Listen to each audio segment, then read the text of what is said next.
కానీ నేను మిమ్మల్ని ఒక్కటే అడుగుతాను. నువ్వు ఒక అమ్మకి అబ్బకి పుట్టుంటే ముందు నా మీద చెయ్యి వేసి ఆ తర్వాత మా వాళ్ళ జోలికి వెళ్ళు. కాదు కూడదు అనుకుంటే నీకు నీ వాళ్ళెవ్వరూ మిగలరు. ఒక అమ్మకి అబ్బకి పుట్టుంటే రా.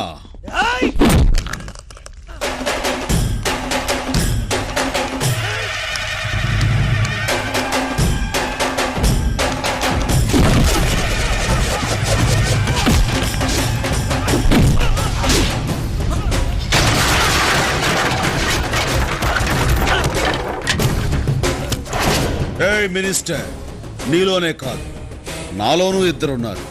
బరిలో ఉన్నప్పుడు అక్క మాట విన్న తమ్ముణ్ణి, బరి దాటాక ఆ దేవుడు మాట కూడా లెక్క చెయ్యని స్టాలిన్ని.